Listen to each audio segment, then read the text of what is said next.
आप सबका मेरे YouTube चैनल पर स्वागत है।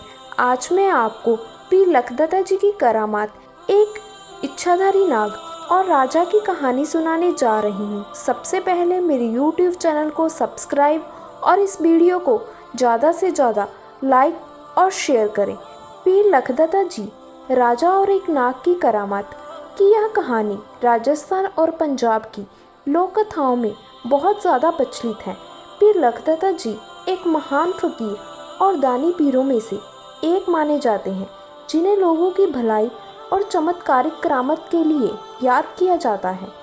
बहुत समय पहले की बात है, एक राजा था जो अत्यंत शक्तिशाली और न्यायप्रिय था, लेकिन उसकी एक इच्छा थी कि वह अपने राज्य में अपार धन संपत्ति प्राप्त करे। राजा को यह विश्वास था कि अगर वह नागों के खजाने तक पहुंच जाए तो उसकी सभी इच्छाएं पूरी हो सकती हैं। राजा ने एक दिन अपने दरबारियों से सुना कि जंगल में एक पवित्र नाग रहता है, जिसके पास अपार खजाना और सिद्धियां हैं। उस नाग से मिलने के लिए राजा ने जंगल की यात्रा शुरू कर दी। जंगल में राजा की मुलाकात एक विशाल नाग से हुई। वह नाग कोई साधारण नाग नहीं था, बल्कि एक सिद्ध नाग था, जिसके पास अद्भुत शक्तियां थीं।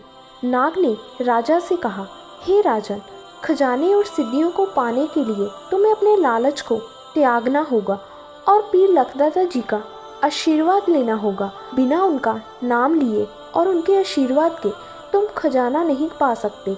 राजा ने पहले तो हंसकर इस बात को टाल दिया और नाग की बातों को अनसुना कर दिया। उसने बलपूर्वक खजाना प्राप्त करने की भी कोशिश की, लेकिन नाग ने अपनी करामात दिखाई। राजा का सारा बल नाग के सामने बेकार हो गया। अंत में थक हार कर राजा ने पीर लखदत्ता जी की शरण ली और उनका नाम लेना शुरू कर दिया। पीर लखदत्ता जी एक महान पीर थे, जो परोपकार और प्रेम में विश्वास रखते थे। उन्होंने राजा को समझाया, धन दौलत का लालच विनाश की ओर ले जाता है।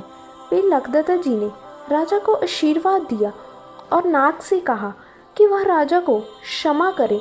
नाग ने अपनी सिद्धियों से राज्य के सभी संकटों को दूर किया और राजा को चेतावनी दी कि वह लालच से दूर रहे। इस कहानी से हमें यह शिक्षा मिलती है कि लालच हमेशा विनाश की ओर ले जाता है और पीरों फकीरों की बात सुनना और उनका सम्मान करना चाहिए। नाग देवता जैसे प्राकृतिक शक्तियों का भी आदर करना चाहिए। इस तरह से यह कहानी पीर लखदत्ता जी के चमत्कार और करुणा को दर्शाती है। साथ ही हमें यह भी सिखाती है कि लालच का त्याग कर सच्चे मार्ग पर चलना ही जीवन की सफलता है। आपको मेरी यह स्टोरी कैसी लगी, मुझे कमेंट बॉक्स में बताएं और जल्द से जल्द मेरे इस चैनल को सब्सक्राइब, लाइक और शेयर करें। जय सरकार लखदत्ता जी की।